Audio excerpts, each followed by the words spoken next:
gagal buat saya itu kalau saya sakit, itu aja. Jadi satu, kalau saya sakit itu saya udah gagal. Karena apa? Karena bangun tidur saya udah nggak bisa masak, saya nggak bisa bekerja, saya nggak bisa berkarya. Jadi kalau ditanya definisi susah atau gagal, bagi saya kalau saya sakit itu saya gagal.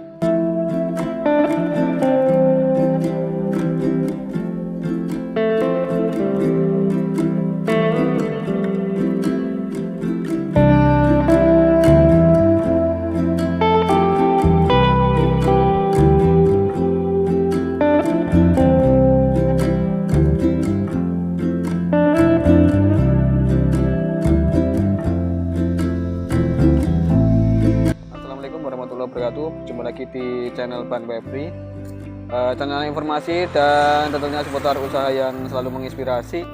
Ya, saya berada di salah satu resto yaitu Akanama Wedangan dan Resto di Jalan Talun KM 1 Kecamatan Mundilan Kabupaten Magelang Provinsi Jawa Tengah. Nah, di belakang saya ini adalah tempat resto yang lumayan cukup luas teman-teman, jadi teman-teman bisa menikmati hidangan sambil santai dengan keluarga maupun dengan teman kerja untuk rapat dan sebagainya karena tempatnya sangat luas. Dan di sini tentunya ada free wifi yang lumayan kencang menurut saya ya, dan menunya juga sangat recommended ya. Di sini menu-menunya juga sangat murah menurut saya karena di sini harganya memang untuk kalangan pelajar sampai menengah. Oke, seperti apa perjalanan usaha Akanama ini? Silakan simak video ini sampai selesai.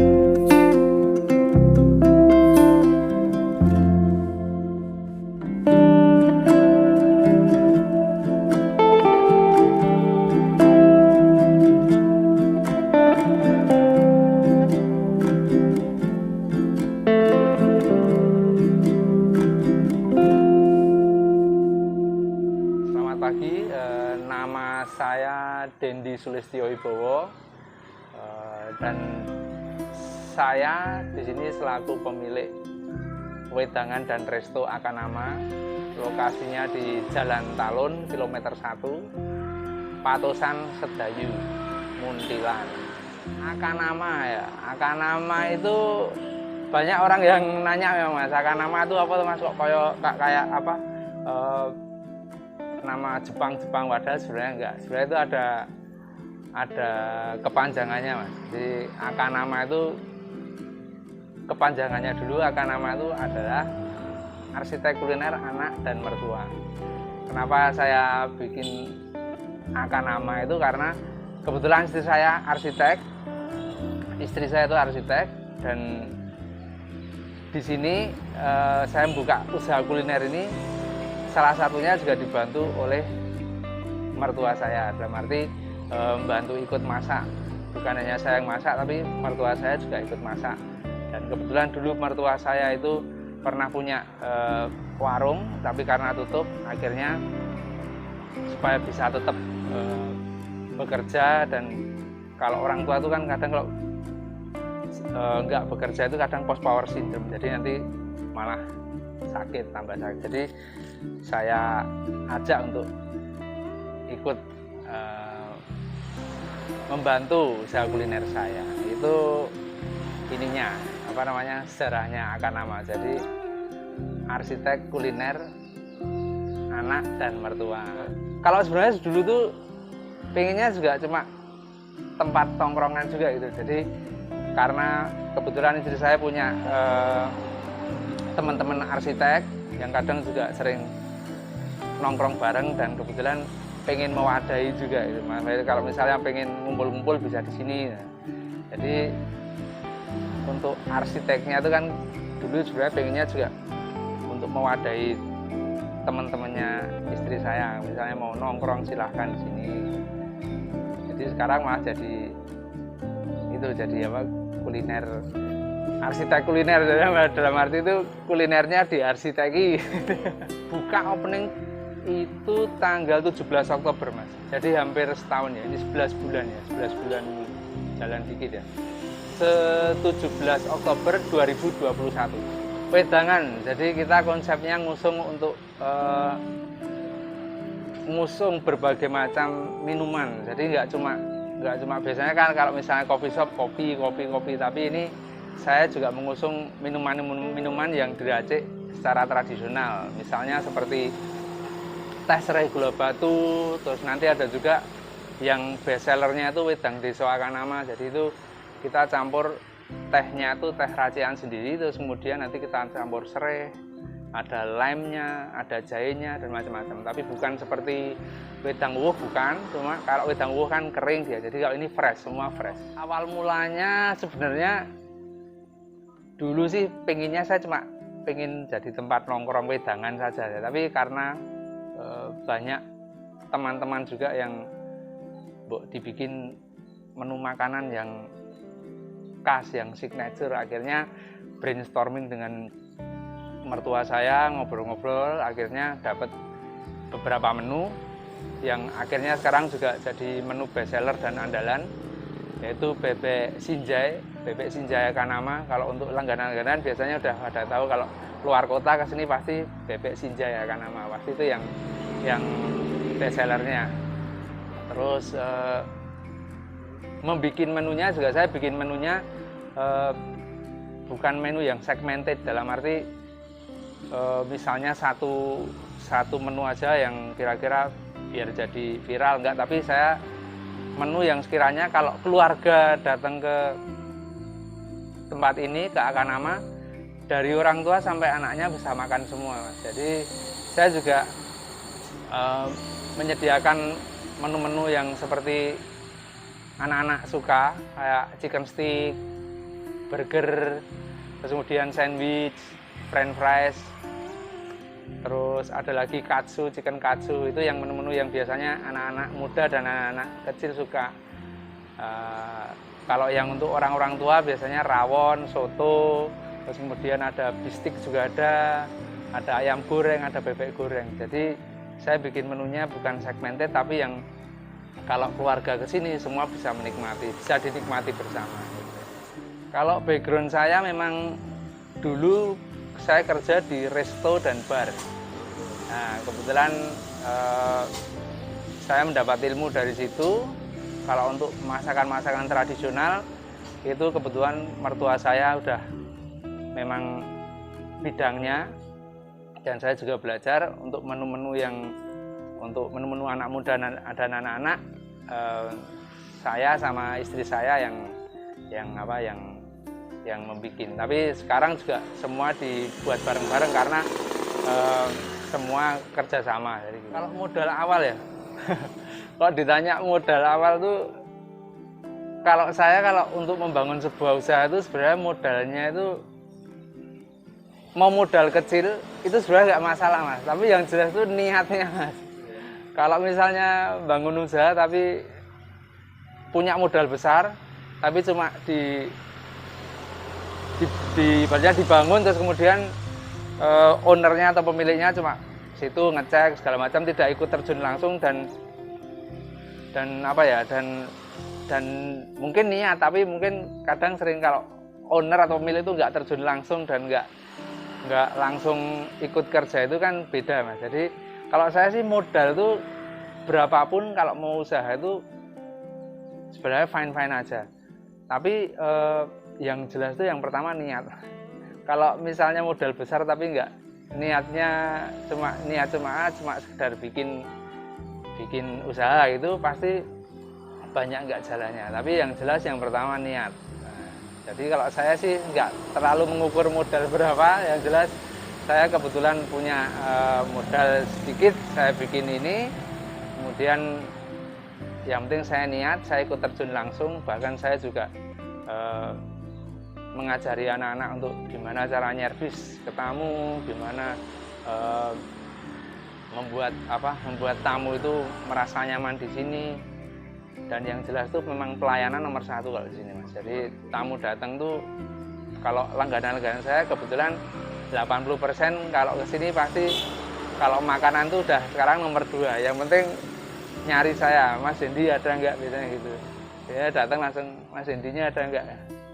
Jadi memang saya biasakan, saya juga biar anak-anak juga copy paste ke saya. Kalau misalnya ke tamu tuh kita harus servisnya beda sama yang lain. Jadi karena tamu tuh kesini bukan hanya untuk makan, tapi juga harus dilayani dengan baik. Gitu. Itu jelas prokes, walaupun sekarang sudah boleh buka masker. Nah, ini kenapa saya juga mau menerangkan kenapa saya harus tetap tutup masker, dan kebetulan karyawan-karyawan saya juga semua pakai masker, tetap prokes, karena kita belum tentu tahu kita tuh punya penyakit apa. Kalau misalnya atau mungkin tamu tuh punya penyakit apa, kita nggak tahu. Tapi yang jelas untuk safety first sendirinya, untuk safety first pribadi dulu. Kalau dari kita tuh udah safety first dulu untuk pribadi kesehatan, nanti orang lain pasti juga akan merasa safety untuk kesehatan. Jadi higienis itu nomor 1 jelas. Yang kedua juga tetap saya mengutamakan prokes. Susah senengnya ya, saya tuh malah seneng terus ya.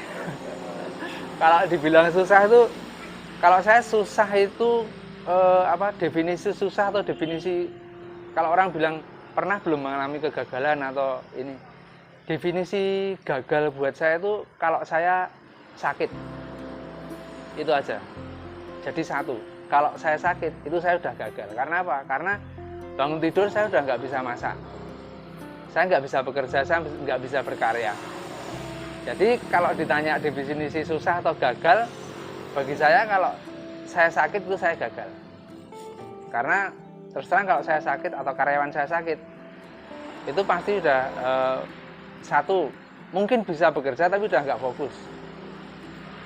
Yang kedua, yang lebih fatalnya memang nggak bisa bekerja dan harus stay di rumah atau istirahat dulu. Nah, itu yang bikin, yang kalau menurut saya definisi gagal atau definisi susah kalau saya udah sakit. Tapi kebetulan selama ini jarang sekali saya sakit masuk angin atau apa, itu saya jarang, karena tiap hari saya juga tetap harus karena prokes nomor 1 itu prokes. Yang kedua karena tetap hidup sehat lah, maksudnya makan ya makanan yang ada sayur-sayurnya, kemudian minum air putih yang banyak, jelas itu.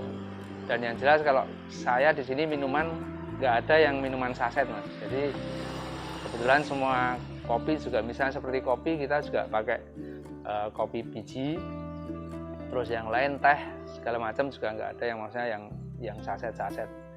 Yang lain kayak minuman-minuman yang lain, jeruk kan juga fresh dari memang buah jeruk. Jadi saya mengurangi minuman-minuman saset. Jahe pun saya bikin sendiri.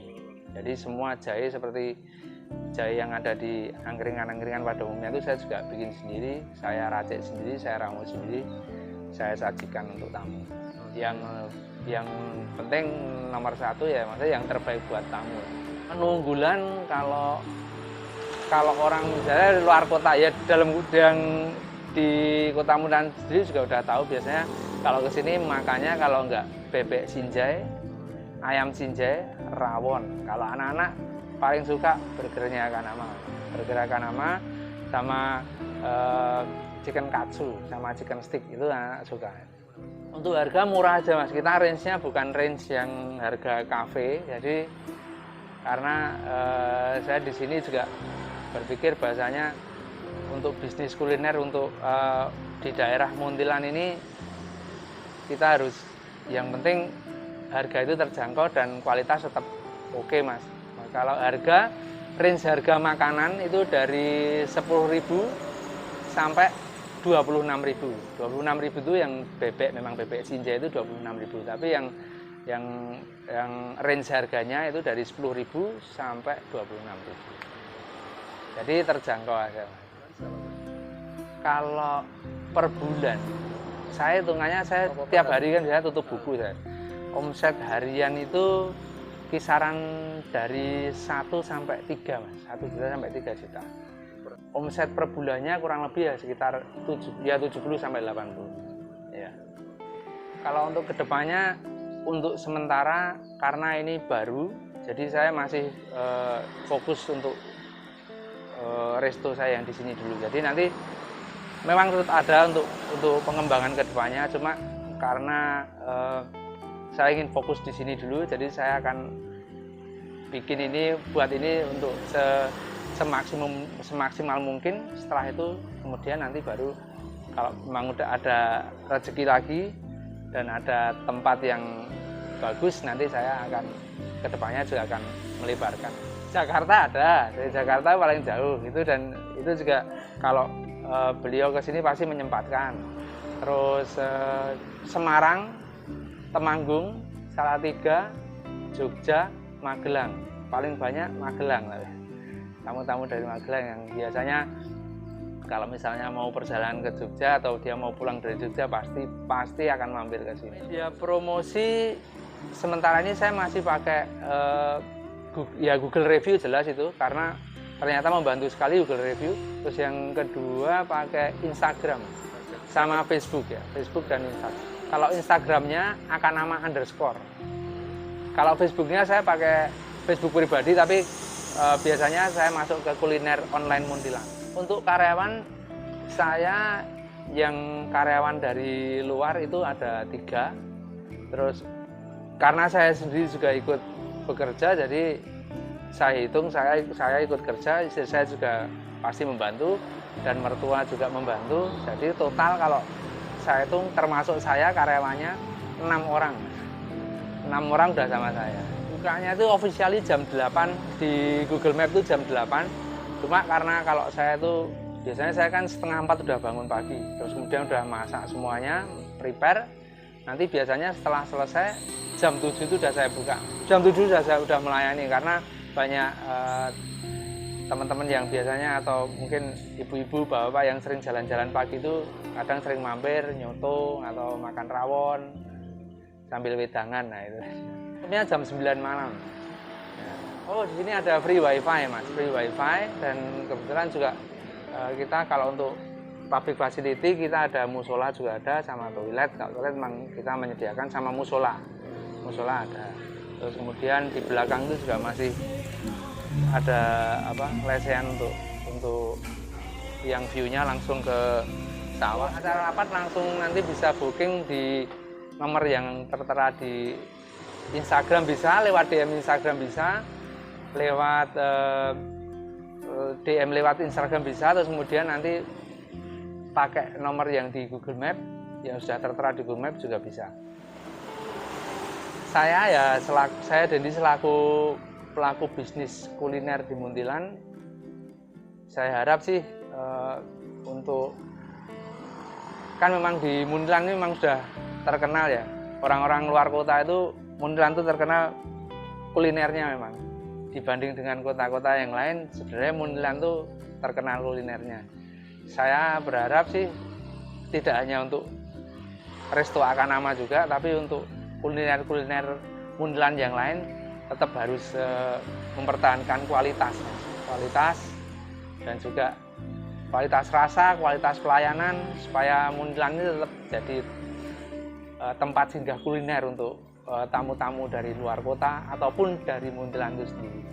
Untuk rekan-rekan yang baru mau mulai usaha atau mungkin bingung mau usaha apa, yang pertama memang harus menemukan passionnya dulu. Passionnya mau di mana? Misalnya mau membuka usaha, bagi rekan-rekan atau teman-teman yang mau membuka usaha baru, yang pertama harus mengetahui atau menilai passionnya itu di mana, senengnya itu di bidang apa. Dan setelah misal sudah menemukan apa yang disenangi, passionnya di mana, direalisasikan dengan niat, Mas. Jadi untuk modal berapapun asal niat pasti bisa. Jangan lupa subscribe, like, dan komen channelnya Bang Febri yang selalu menginspirasi.